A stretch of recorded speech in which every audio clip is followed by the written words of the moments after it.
Soy Ramiro Flores, representante del colectivo Acerrina Serrán, Madera y Artes Vivas, y en esta ocasión les vamos a dar la bienvenida a una nueva edición de nuestro taller de talla en madera e historia. En esta ocasión, nuestro proyecto se llama De Gurbias y Voces Ancestrales, Leyendas, Historia y Artes Plásticas. Bien, en esta ocasión vamos a hablar de las leyendas y a partir de las leyendas vamos a abordar partes de la historia de nuestro país. Vamos a empezar con Quetzalcóatl, el dios civilizador por excelencia. Vamos a hablar de la leyenda de del quinto sol, vamos a hablar de la creación de la humanidad y de cómo Quetzalcóatl le da el don del maíz a la humanidad.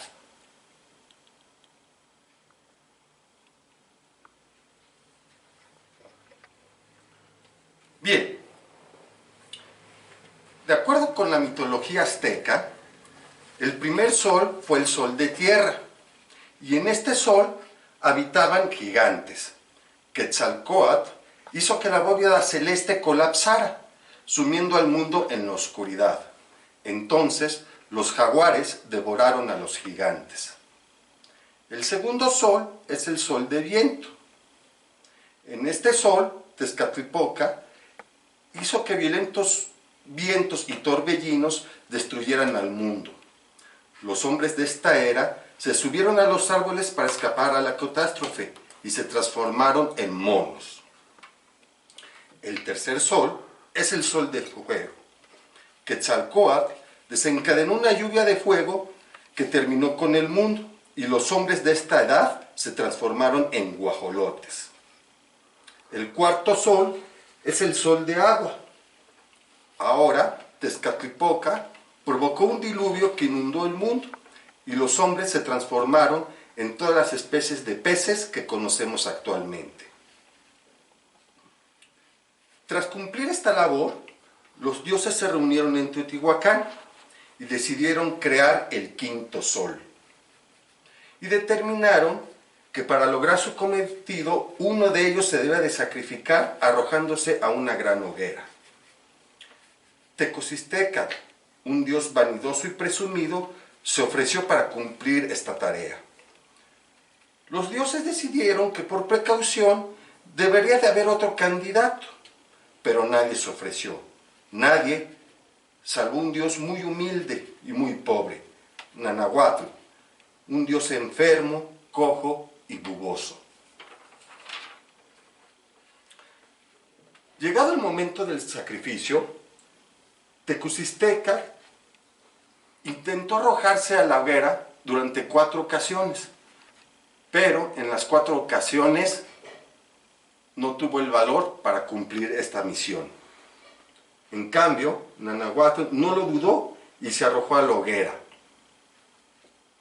Tecocistecatl, avergonzado de su cobardía, se lanzó después a la hoguera. Entonces, los dioses Quetzalcóatl y Tezcatlipoca se pusieron a observar al oriente para ver cuándo surgiría el sol. ¿Y cuál fue su sorpresa cuando vieron que salió no uno, sino 2 soles? Entonces, Quetzalcóatl tomó un conejo y lo arrojó a la cara del segundo sol, a la cara de Tecocistecatl, creando así la luna.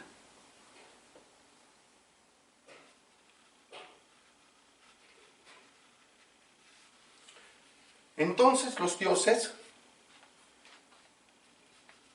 decidieron crear una nueva humanidad, porque necesitaban quienes rindiera culto para crear a la nueva humanidad mediante sacrificios. Los dioses necesitaban los huesos de las humanidades que vivieron en los 4 soles pasados. Esos huesos estaban resguardados por Mictlantecutli, señor del inframundo, en su morada, el llamado Mictlán. Una vez más, Quetzalcóatl se ofreció para recuperar los huesos. Viajó hasta llegar al Mictlán y se entrevistó con Mictlantecutli y le pidió los huesos de las humanidades pasadas. El dios del inframundo, que no quería ceder los huesos, le puso un reto que él juzgaba imposible de cumplir. Y le dijo a Quetzalcóatl: podrás llevarte los huesos si puedes dar 4 vueltas alrededor de mi trono mientras haces sonar una concha de caracol como si fuera un cuerno.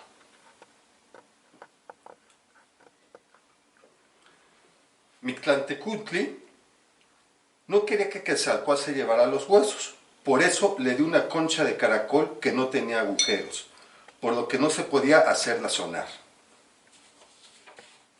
Sin embargo, Quetzalcóatl no se desanimó. Primero llamó a unos gusanos, que hicieron agujeros en la concha, y después llamó a unas abejas para que se metieran dentro de la concha y le hicieran sonar con su zumbido.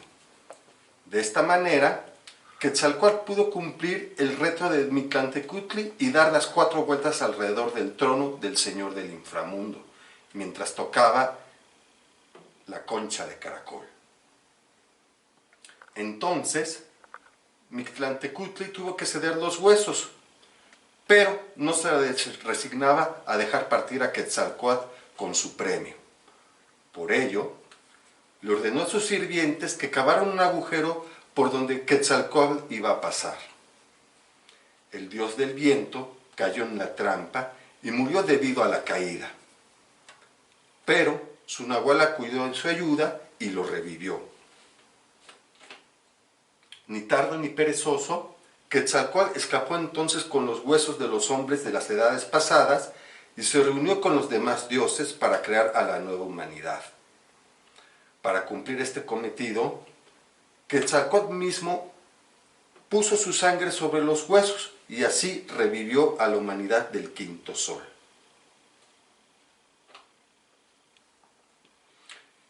Quedaba entonces una tarea más por cumplir: darle al hombre un alimento adecuado.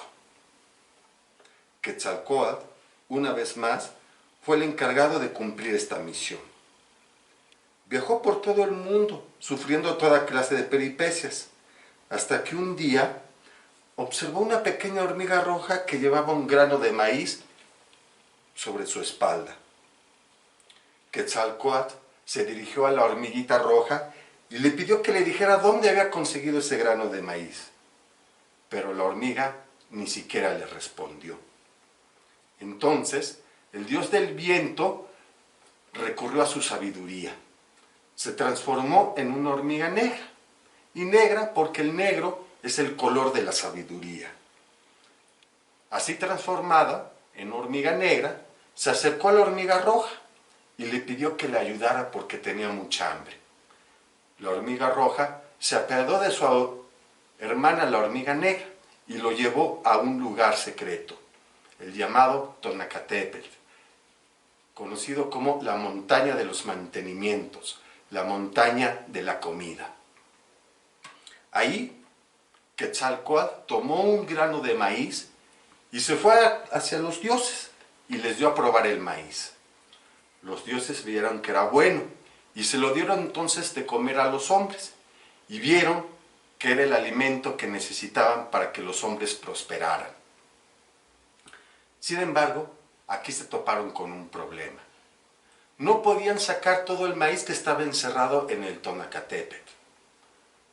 Le pidieron entonces consejo a la pareja primordial de los dioses, a los padres de todos los dioses, Oxomoco y su mujer Zipactonal. Los dos dioses habían conservado unos pequeños granos de maíz y con ellos echaron suertes. Y así determinaron que solo el dios Nanahuatl, el que se había convertido en sol, podía desgranar el Tonacatépetl a palos. Y eso fue lo que pasó.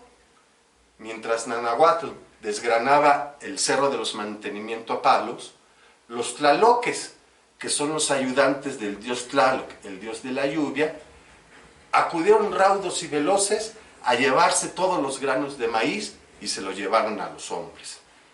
Los tlaloques, es curioso notar, son de color azul, amarillo, blanco y rojo, igual que los granos del maíz. Y de esta manera, los hombres ya tuvieron un alimento con el cual prosperar y con el cual poder después darle de su sangre a los dioses.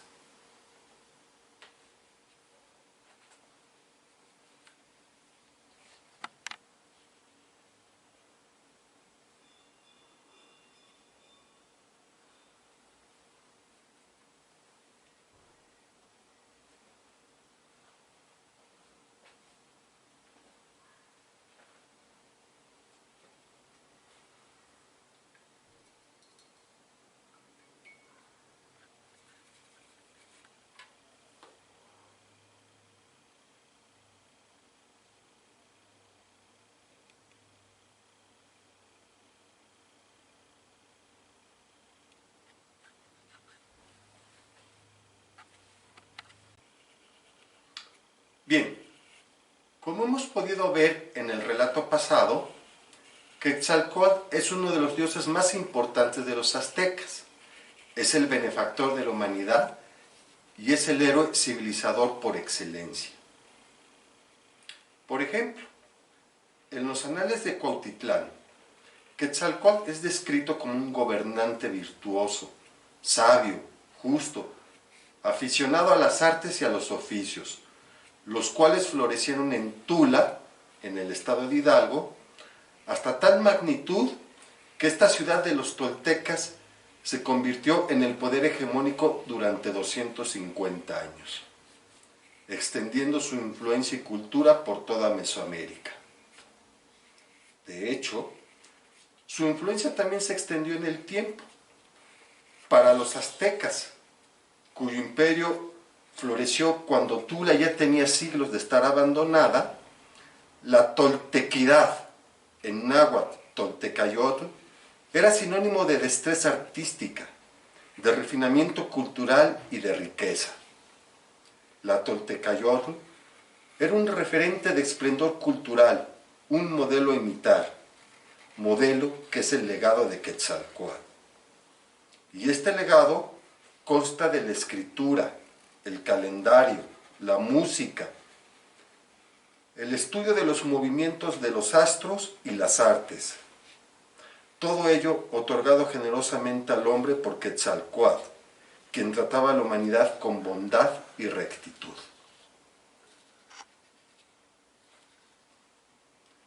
Sin embargo, de acuerdo con los anales de Cuautitlán, estas virtudes de Quetzalcóatl provocaron peligrosas envidias.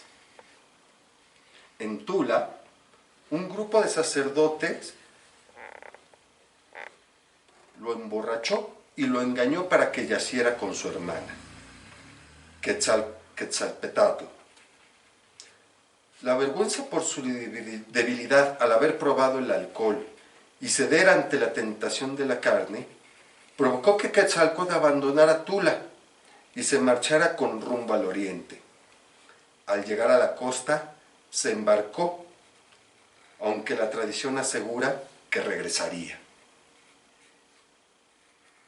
Y precisamente este regreso anunciado sería uno de los factores que explica en parte la indecisión del emperador Moctezuma cuando llegaron los españoles.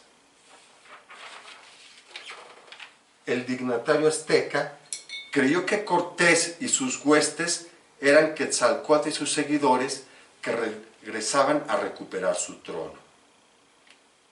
Es decir, que esta tradición permitió que los aztecas confundieran a Cortés y los españoles con dioses.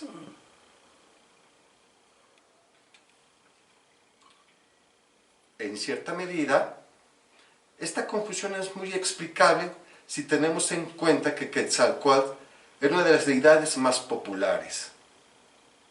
Hay que recordar que la ciudad de Cholula era foco del culto a Quetzalcóatl. Era prácticamente considerada como una ciudad sagrada, lo que provocó que cuando los españoles la conocieron por primera vez, la compararan con Roma. Y es que Cholula era objeto de peregrinaciones por parte de numerosos pueblos mesoamericanos.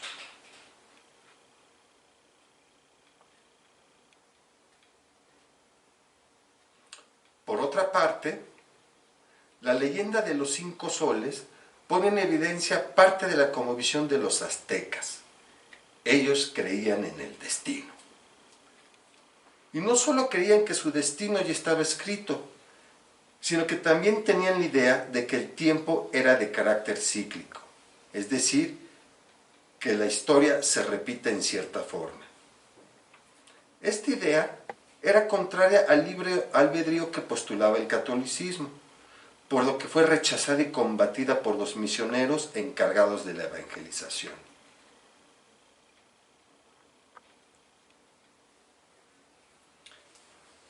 Esta idea del destino inexorable del hombre está estrechamente relacionada con la idea que tenían los aztecas acerca de su papel en el mundo. Los aztecas creían que era su misión alimentar a los dioses, y en especial al sol, mediante sacrificios humanos, ya que la sangre es el alimento divino de los dioses. Creían que si no cumplían con esta misión, el quinto sol llegaría a su fin y el mundo y la humanidad serían destruidos.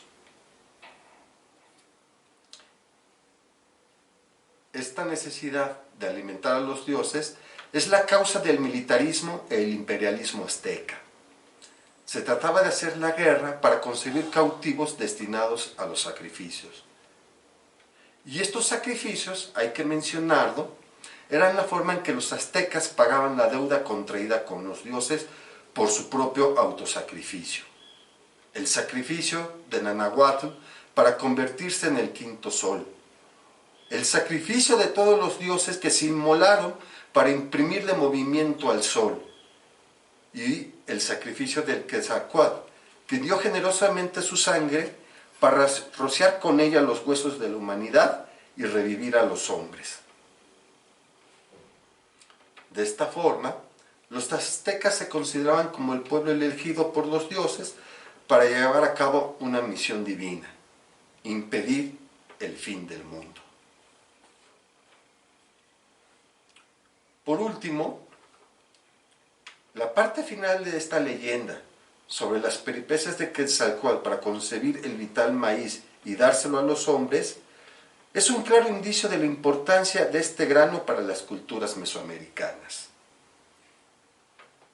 Hay que recordar que el surgimiento de Mesoamérica como una región cultural fue posibilitado por la domesticación del maíz, y su importancia es similar a la del trigo para las culturas europeas o el arroz para las culturas asiáticas. Al respecto, cabe mencionar que una de las atribuciones de Quetzalcóatl es precisamente la agricultura. Y es que Quetzalcóatl es el dios del viento, mejor conocido como Ejecatl Quetzalcóatl, el dios que trae las nubes cargadas de lluvias bienhechoras.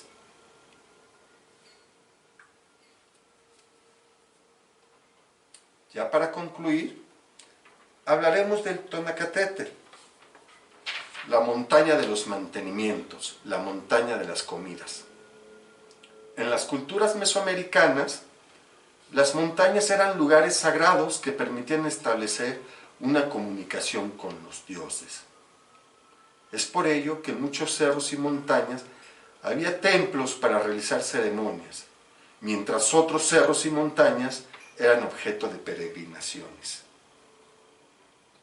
Incluso se cree que las pirámides son recreaciones de montañas sagradas, son representaciones humanas de la geografía divina, de la geografía del mundo de los dioses. Para no citar más que un ejemplo, haremos referencia a Tlaloc y su morada, el Tlalocan, que no era otra cosa más que una montaña hueca en cuyo interior había una especie de paraíso, con tierras abundantemente bañadas por ríos y manantiales. Era un lugar rebosante de toda clase de frutos y a donde iban a parar las almas de las personas que tenían una muerte relacionada como el agua, como los ahogados, los fallecidos por enfermedades vinculadas al agua, como la gota, y los bebés que morían al nacer.